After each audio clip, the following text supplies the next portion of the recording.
Aujourd'hui, vidéo qui n'était pas prévue du tout. Le propriétaire de cette moto-là a cassé la couronne sur la jante. On va se pencher là-dessus. On va essayer de regarder comment on peut réparer, ce qu'on peut faire avec un peu les moyens du bord. Voilà, on passe là-dessus tout de suite. Bonjour à tous, bienvenue sur la chaîne Amoto.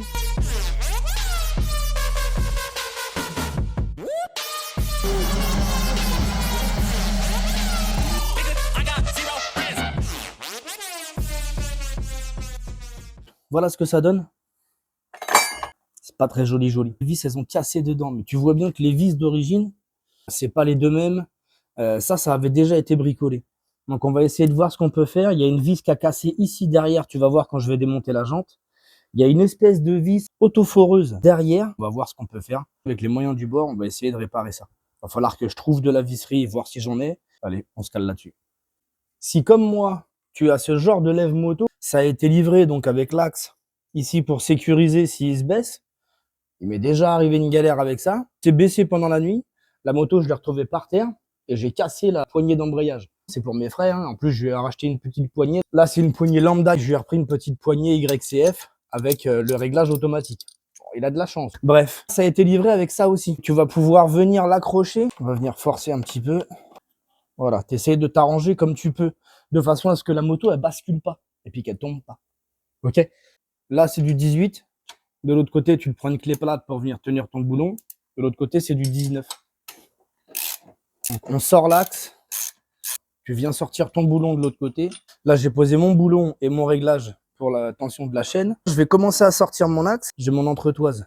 Je vais sortir mon axe complet. Je prends bien mon entretoise qui va là-bas et mon entretoise qui va ici. Comme ça, quand tu remontes, tu sais que cette entretoise-là, elle va de ce côté-là. L'autre entretoise, elle va de l'autre côté. Et tu remontes tranquille. On va regarder ça de plus près. Le plus gros du travail, ça va être ici, où les vis, elles ont cassé dedans. Ah, déjà, rien qu'à la main, je sens qu'elle bouge, celle-là. Donc celle-là, on va pas s'ennuyer pour la retirer.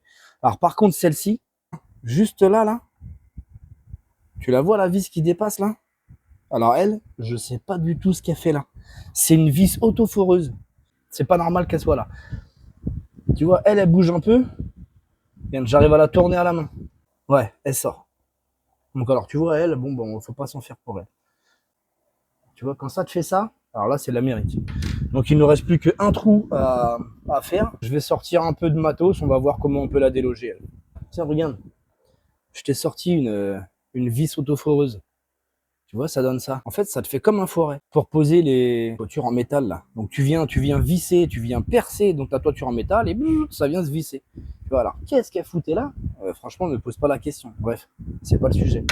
C'est juste pour que tu vois un peu ce que c'était une autoforeuse. Maintenant, comme tu as vu là, la tête, elle dépasse ici. Ma petite pince à bec là, elle va bien. Je vais essayer de l'extraire comme ça. Tu vois, j'ai vu qu'elle tournait un petit peu. Elle cause, comme on dit. Il a dû faire un truc, une réparation, mais alors de l'extrême là. De l'extrême. Regarde-moi ça. C'est exactement le même délire. Hein. Tu vois un peu le bordel? Alors ça, c'est le truc qui est pas normal du tout. Donc maintenant, en fin de compte, je sais pas si tu vas voir à la vidéo, mais il reste quelque chose.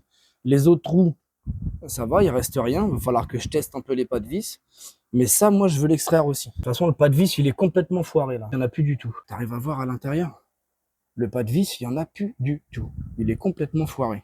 Je vais essayer de voir un petit peu comment je peux l'extraire. Elle, tournevis, ça bouge pas. J'ai essayé avec mon petit outil là, ça bouge pas du tout. Donc, on va essayer de la dégager. On va se sortir un petit foret. En 8, ce serait pas dégueulasse pour que la vis elle passe. On va y aller tranquillou. Lubrifier un petit peu. Dès que tu vois que ça chauffe, moi je mets du WD. Hein. Alors, ça fait le taf. On est passé en 6, on va repasser en 8.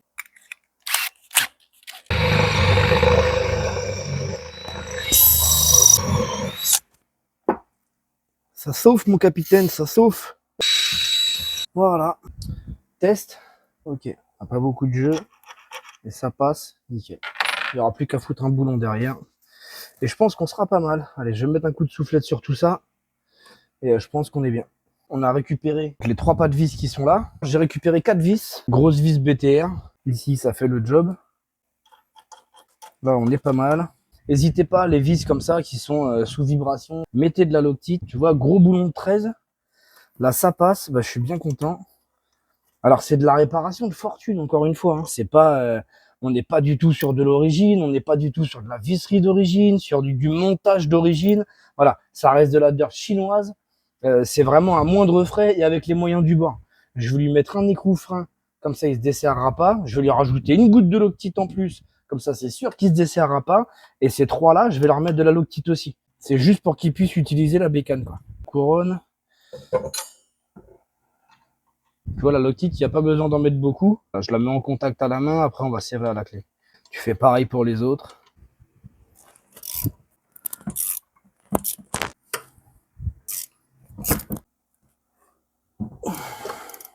On devrait être pas trop mal. C'est un petit dirt en 140, ça va pas très vite. Ça devrait pouvoir le faire et à mon avis, ça va pas recasser d'aussitôt. On va remonter ça, la chaîne. Tu viens toujours mettre un petit peu de graisse sur ton axe. Ça va faciliter tes prochains démontages. C'est très important de le faire. Tu vas venir mettre ton axe, ton entretoise, en attente. De l'autre côté, on va se mettre, tu vois. L'axe, il est sorti de ça de l'autre côté seulement. Mais ça va suffire pour mettre ton entretoise et passer ton frein arrière. Ton tendeur de chaîne. Ok. On n'est pas trop mal. On se remet le boulon. Il faut qu'on puisse jouer avec la roue pour tendre la chaîne par la suite. On va remettre la chaîne maintenant. Donc la chaîne, tu peux la faire passer là, tranquillou. Tu viens la poser sur ta couronne et tout la fait rouler. Tout la fait rouler. Tout la fait rouler. Elle va venir passer sur ton pignon. Et après, tu fais rouler tranquillou. Donc, tu la fais accrocher ici. Hop. On va venir mettre l'attache rapide. L'attache rapide, il me l'a ramené, mais il manque une partie. Du coup, j'ai pas la goupille que tu mets dessus et clique. Et ça, je ne l'ai pas. Nous revoici donc le lendemain, parce que forcément, il me manquait ceci. Tu sais, le petit clip qui se met sur ton attache rapide. Et vu que je l'avais pas, je pouvais pas remettre cette attache rapide. Donc là, en théorie, on a tout. Donc elle, on va la repasser. Tu la repasses d'arrière en avant. Tu viens mettre ta petite platine là. Ok. Et ça, vous trompez pas les mecs, ça a un sens. Parce que en gros, si jamais tu as une branche, qui vient se coincer par là, tu vois, et que tu mets ton attache rapide dans ce sens-là, ça fait que là, ça va tourner, et ici, là, si ça vient en butée, ça va faire sauter ton clips, donc sauter ton attache rapide, donc ça va faire tomber ta chaîne. Il faut bien que tu penses à la mettre dans ce sens-là. Parce que si tu la mets comme ça, peu importe la branche, elle va venir taper, elle va jamais sauter ton attache rapide. Donc tu viens bien la mettre dans ce sens-là. Après, elle est dans le petit tournevis. Moi, je prends une pince avec, tu vois, par habitude. Donc, il n'y a plus qu'à resserrer la roue, la centrer, et c'est parti. Ici, on va se retrouver pour la tension de la chaîne. Il faut qu'il y ait un petit débattement, 2 cm à peu près. On sera pas trop mal. Il faut penser à que quand tu vas t'asseoir sur la moto, la chaîne, elle va se retendre un petit peu. Ton tendeur de chaîne, on a dit qu'il était là. Tu vois, il y a tes vis qui sont ici de réglage, qui viennent embuter contre ta pièce ici en alu, là. Alors, il y a différentes... bon, là c'est un peu merdique. Il y en a, tu sais, tu as une petite flèche qui va être ici. Et ici, tu vas avoir des crans qui vont être dessinés directement sur ton bras oscillant. Ça veut dire que de ce côté-là, si tu te mets... tu pars de celui-ci, si tu te mets au 4e cran, eh ben, tu peux reporter de l'autre côté tes 4 crans. En sachant qu'il faut toujours que tu aies la même distance sur celui-là et sur celui de l'autre côté. Pour que ta roue, en fin de compte, que ta roue elle soit pas désaxée soit à droite, soit à gauche. Il faut toujours qu'elle soit dans l'alignement de ta moto. C'est pour ça qu'on reporte les 2 mesures. Pourquoi je parle de mesures? Parce que là, j'ai rien qui m'indique où la placer exactement. Donc, je me sers d'un mètre, tout simplement. Je viens le mettre en butée ici, 3,4 cm. Et de l'autre côté, j'ai 3,4 aussi. Puis, je vais juste venir resserrer mon contre-écrou. Faut pas que tu bouges celui-ci là. Donc, tu viens bouger que celui-là.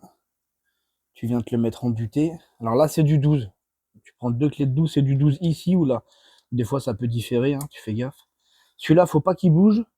Et tu vas venir serrer ton boulon ici. Contrôle bien que l'autre ici, il bouge pas surtout. Voilà. Donc là, il n'a pas bougé. De l'autre côté, je viens faire la même. Ton axe, là, il est embuté. Les 19. Mon petit cliquet. Et on va venir serrer tout ça. Je viens de retrouver une vis sous le trépied vidéo. Ça pue ça. Va falloir trouver de là où elle vient. Voilà, donc c'est la fin de la vidéo pour ce petit Dirt en 140. T'as pu voir un petit peu comment tu pouvais reprendre ta chaîne, démonter ta roue arrière, pour t'arranger si des fois, bon bah ça t'arrive et puis que les vis elles viennent casser. L'autoforeuse, franchement, je suis resté un peu bouche bée quand même, je te le cache pas. C'était une vidéo qui n'était pas prévue, que je devais pas sortir forcément, mais je me suis dit que ça pourrait peut-être aider certains. Si la vidéo t'a plu, n'hésite pas à mettre un petit pouce bleu, n'hésite pas à mettre un commentaire, franchement ça me fera hyper plaisir. Reste bien connecté parce que le projet Xiao, il arrive. Tu vois, il y a tout qui est derrière, il y a de la peinture à faire, il y a des chromes à refaire. Je pense qu'il y a moyen de bien s'éclater, encore une fois, on va bien rigoler là-dessus. Parce que forcément, bah, c'est pas des bêtes de course, hein, tu vois le délire. Donc voilà, reste connecté et surtout, prends soin de toi. Allez, ciao, ciao.